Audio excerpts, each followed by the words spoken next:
নমস্কার, আমি অ্যাডভোকেট দিশিতা হালদার। তো আপনারা অনেকেই আমাকে ফোন করছেন যে, "দিদিভাই আমার অ্যাকাউন্ট ফ্রিজ হয়ে গেছে, আমি কি করব?" আমার এখন তো ধরুন অ্যাকাউন্ট ফ্রিজ হয় না। এখন আপনার যে অ্যামাউন্টটা নিয়ে সমস্যা, সাইবার ক্রাইমের মামলা হয়েছে যে অ্যামাউন্ট নিয়ে এবং তার মধ্যে কিছু অ্যামাউন্ট হয়তো আপনার অ্যাকাউন্টে রয়ে গেছে এবং সেই অ্যাকাউন্টটাকে কিন্তু তারা হোল্ড করে দেবে। মানে সেই টাকাটা আপনি কোনো রকমভাবে তুলতেও পারবেন না, কাউকে পাঠাতেও পারবেন না, খরচাও করতে পারবেন না। সেই অ্যামাউন্টটা কিন্তু আপনার অ্যাকাউন্টে রেখে দিতে হবে।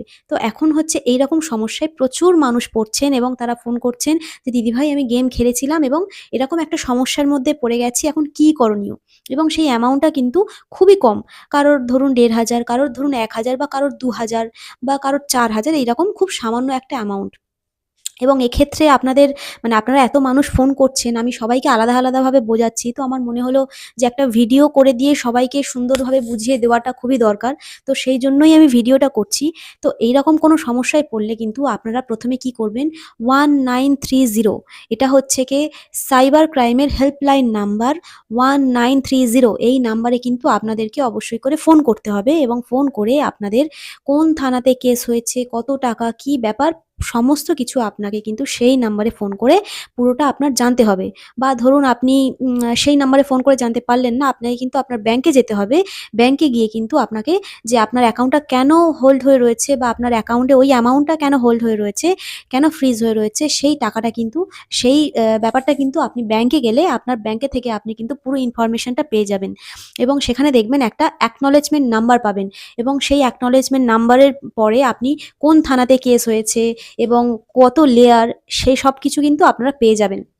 এবারে অনেকে জিজ্ঞেস করেন, "দিদি এই লেয়ার নাম্বারটা কি?" লেয়ার মানে হলো ধরুন ফার্স্ট লেয়ার মানে ধরুন সরাসরি আপনার দ্বারাই কিন্তু ক্রাইমটা হয়েছে। সেকেন্ড লেয়ার মানে ধরুন সরাসরি একজনের মাধ্যমে ক্রাইমটা হওয়ার পরে সেই তার টাকাটা আপনার অ্যাকাউন্টে ঢুকেছে। মানে এটা হলো সেকেন্ড লেয়ার। এবার ধরুন থার্ড লেয়ার। থার্ড লেয়ার মানে কি? একজনের মাধ্যমে ঘটনাটা ঘটেছে। ঘটার পরে সে আরেকজনের অ্যাকাউন্টে কিছু টাকা পাঠিয়েছে। তারপরে তার অ্যাকাউন্ট থেকে আপনার অ্যাকাউন্টে এসছে কিছু টাকা। এটা ধরুন থার্ড লেয়ার। মানে এরকমভাবে যত লেয়ার বাড়তে থাকবে মানে তত বার পরে কিন্তু আপনার অ্যাকাউন্টে সেই টাকাটা ঢুকেছে। এটা হলো লেয়ার। তো আপনারা বুঝে নিলেন লেয়ার কোনটাকে বলে, সেটা নিয়ে তাহলে আপনারা আর ভয় পাবেন না। এবারে ধরুন আপনাদের আ এই যে টাকাটা যে হোল্ড হয়ে রয়েছে, আপনারা কি করবেন? আপনাকে কি করতে হবে সর্বপ্রথম এই সাইবার ক্রাইম ব্রাঞ্চের অ্যাড্রেসটা ওখানে লেখা রয়েছে, থানাটা কিন্তু দেখবেন লেখা থাকে। সেইখানটায় সেই অফিসিয়াল ওয়েবসাইটে আপনারা দেখবেন, সেখানে আপনি ফোন নাম্বারও পাবেন বা আপনি যে অ্যাকনলেজমেন্ট নাম্বারটা পাবেন, সেখানে কিন্তু অবশ্যই করে সেখানকার ফোন নাম্বারটা পাবেন। তো সেখানে ফোন করে কিন্তু আপনাদেরকে অবশ্যই ফোন করে কথা বলতে হবে যে, "স্যার, আমি টাকাটা ফিরিয়ে দিতে চাই। টাকাটা আমার মাধ্যমে কোনো ঘটনা এরকম ঘটেনি। আমি কোনো ক্রাইমের সঙ্গে যুক্ত না। টাকাটা এইরকমভাবে একটা মাধ্যম থেকে আমার অ্যাকাউন্টে ঢুকেছিল এবং আমি টাকাটা ফিরিয়ে দিতে চাই। আপনারা দয়া করে আমাকে ভিকটিমের অ্যাকাউন্ট নাম্বার বা যেটাই আপনারা দিতে চাইছেন আপনারা দিন। আমি কিন্তু সেই টাকাটা ফিরিয়ে দিতে চাইছি।" এবারে ধরুন সেখান থেকে কিন্তু আপনাকে ডাকা হবে যে আপনি এখানে আসুন, এসে টাকাটা দিয়ে যান। এরকমভাবে আপনি অনলাইনের মাধ্যমে টাকা ফিরিয়ে দিতে পারবেন না। আপনার পক্ষে যদি পসিবল হয় আপনি অবশ্যই সেখানে গিয়ে সেটা মিটিয়ে আসুন। সেটা কিন্তু ১ দিনের মধ্যে মিটে যাবে। বা আপনি চাইলে একটা উকিলবাবু হায়ার করুন। উকিলবাবুকে নিয়ে গেলে কিন্তু সেটা ১ দিনের মধ্যে আপনার মিটে যাবে। অথবা আপনি কি করতে পারেন, ওখানে একটা জিমেইল থাকে বা আপনি সেই থানার অফিসিয়াল ওয়েবসাইটে গেলে আপনি সেখানে তাদের মেইল আইডি পেয়ে যাবেন। তো সেই মেইলে কিন্তু আপনাকে পুরো ডিটেইলস লিখে যে আপনি কে বা কি করেন বা কিভাবে আপনার অ্যাকাউন্টে টাকাটা ঢুকেছিল বা এখন আপনি টাকাটা ফিরিয়ে দিতে চান, আপনার অ্যাকাউন্ট নাম্বার এবং কত টাকা পুরো ডিটেইলস আপনাকে কিন্তু একটা মেইলের মাধ্যমে লিখে ওই অফিসিয়াল মেইলে কিন্তু মেইল করতে হবে। এর জন্য কিন্তু আপনার ধরুন ১,০০০ বা ২,০০০ টাকা এর জন্য আপনি যদি একটা উকিলবাবু হায়ার করেন, আপনার কিন্তু প্রচুর টাকা খরচা হয়ে যাবে।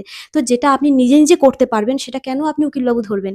এগুলো আপনারা নিজে, নিজে করে নিন এবং একটু সময় সাপেক্ষ ব্যাপার। এগুলো আপনাকে বারবার অফিসিয়াল জায়গাতে ফোন করে জিনিসটা কিন্তু সলভ করতে হবে। এটা নিয়ে আপনারা ভয় পাবেন না যে আপনার অ্যামাউন্ট হোল্ড হয়ে রয়েছে মানে কিন্তু যে পুলিশ এসে আপনাকে ধরে নিয়ে যাবে, একদমই ওরকম কোনো ব্যাপার না। এবং দেখবেন আপনি মেইল করতে বা ফোন করতে তারা কিন্তু অবশ্যই করে আপনাকে একটা সলভ করার মতো সলিউশন দিয়ে দেবে, যেটাতে আপনি সমস্যায় মুক্তি পেয়ে যাবেন এবং তারপরে দেখবেন আপনাদের সমাধান হয়ে গেছে।